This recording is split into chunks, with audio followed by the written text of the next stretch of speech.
This video is sponsored by Squarespace. Hello, my name is Brad and I review tech for creative professionals, and today I'm looking at something a little bit different. I'm looking at this. This is a new drawing app by Huion called Huion Sketch. Huion Sketch is a completely free app. It's available in the Android App Store. Right now, it's the only platform it is available for. It's not on the iPad, it's not on Windows, it's not on Mac. Maybe that will change.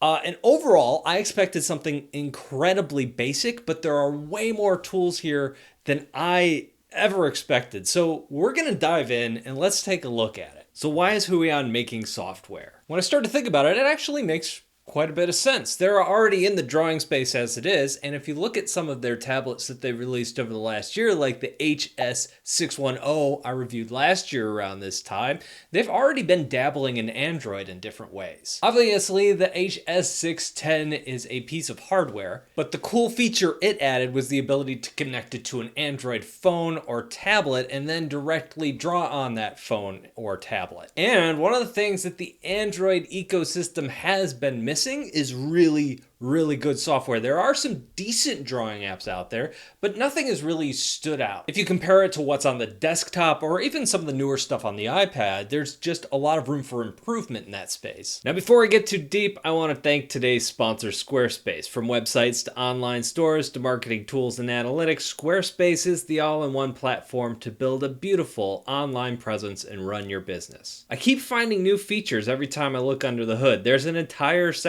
that lets you add online booking and scheduling for your classes or sessions. It integrates right into Squarespace's websites. Client can easily see your availability and reschedule if they need to, taking the hassle out of coordinating calendars. Check out squarespace.com for a free trial, and when you're ready to launch, go to squarespace.com/BradColbo to save 10% on your first purchase of a website or domain. So today I want to take a look at it. So what I have booted up here is this is my Galaxy Tab S4, which is about a year old, year and a half old, and it is running Huion Sketch. And if you look at it at first glance, it actually looks a lot like Procreate on the iPad. You can pinch and zoom, you can twirl, so you have a lot of those hand gestures.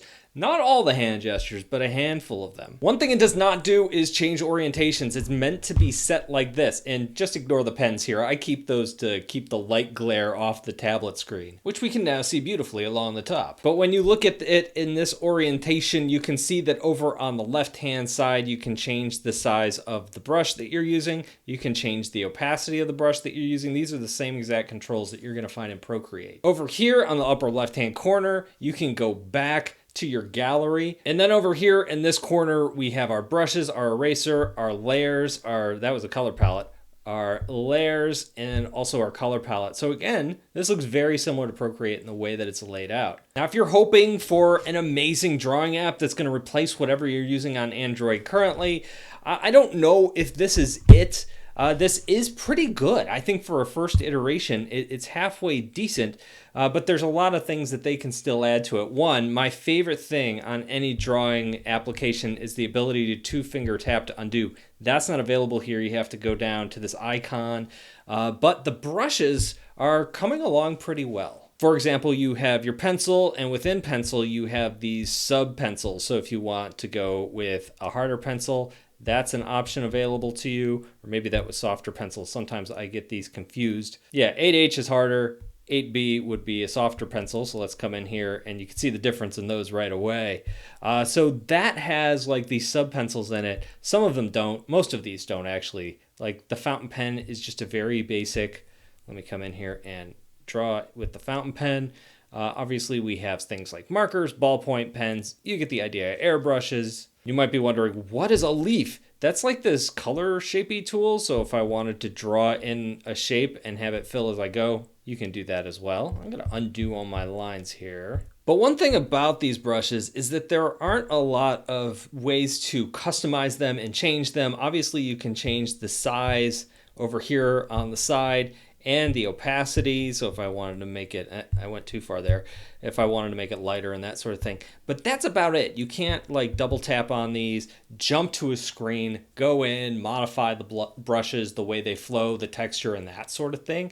And there's currently no way to go in and import any kind of brushes, whether they're made in this program or made outside of this program. So what you have here is what you get. So let's check out the eraser tool. I'm going to come in here and I'm just going to lay down some pencil lines so we can erase them. So in our eraser, we have a couple things going on. Double click on that. We have a hard eraser. Let me click on that and change the size here so you can see it.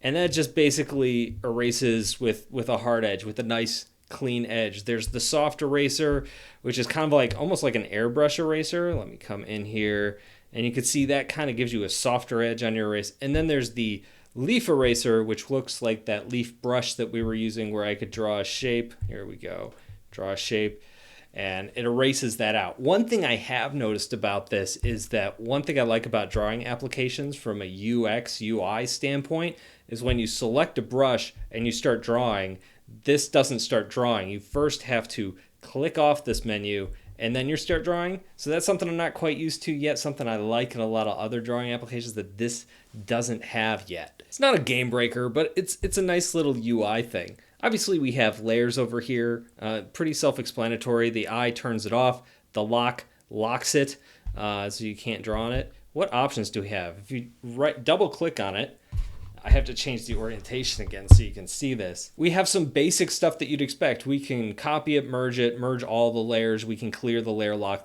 transparency. So there is alpha lock and things like that. We even have blending modes in here, which is kind of cool to see. Some blending modes I'm not really all that familiar with, or I've never seen them labeled like this. And then we could always, come in and adjust the opacity and that sort of thing. So I have been surprised overall that this has most of the core elements that you're going to need in a drawing app. Not a lot of bells and whistles, but just some of the basic thing, anything basic really that you're looking for. The other thing is there's this little toolbar up here. One of the things in here is a lasso tool, so you can go in and make selections. There's a picture tool, so you can import a picture. I'm sketching Nintendo consoles, so I have a Nintendo Wii sketch in here that I was going to ink up later. And then we have a shape tool. I might actually use this for the console, but we have like a line tool that we can use. And we have a circle tool we can use, and of course we have a square tool that we can use. And these are affected by our sliders over here, so if I go to make a square that way, it's a much thinner lined square than it was before. So that's kind of neat. We also have a very basic filter up here, so I'll tap on that. Those all come up down here, so I don't have many colors going on, so it's not going to help me much. But we can change hue, saturation, if I could get that word out, brightness, the contrast, that sort of thing. All the basic things are in here. Obviously, we have a color picker. It shows you your recently used colors, so that's kind of cool. We got an eyedropper. If you've used Procreate, this looks very familiar. There is a little color fill tool thing, paint bucket tool. Let me see how that works. This is the first time I'm using it. There we go. It's trying its best to fill this in. And actually, it did a pretty good job. It's conflicting a little bit with the line below it, but it's not bad. There's even a tolerance slider down here, which is kind of handy. That's pretty cool. I can undo it from there. So let's turn up the tolerance and see if we can knock out all that stuff. Okay, too much tolerance. Still, I think it's a good step. And I could always grab a different color from here. Anyway, I'm gonna jump out of that. And the last thing we have are these 3 dots up here, which you'll find in most apps. This lets us change the canvas size. My device takes us to, I'm not sure what this is. This probably has to do with if you're connecting one of Huion's tablets to a non-pen enabled Android display, phone, tablet type thing. This probably tells you what's connected to that. But there's all sorts of fun things in here. We can, of course, save it, share it, clear, export it, all sorts of things. So this is Huion's entrance into the world of drawing software. I think it's a good step. I would love to see them continue down this path. There's a couple things that I would want to see cleaned up about this. Mainly just the main thing being when I am on the UI and I start drawing, I want it to start drawing right away. Overall, the main tools are there. I would love to be able to jump in, double tap on something like this and actually get into the settings of those pens and pencils. But as a first step, I think this app is way more fully formed than I expected it to be. And it's one of the best apps available on Android for drawing. It's not saying a lot, but considering that it's completely free, I would say that it's a pretty impressive little app. If you're interested in Android drawing, check out some of the other videos I've done on that topic. That's all I have for today. Thanks for watching, guys, and I'll talk to you in a couple of days.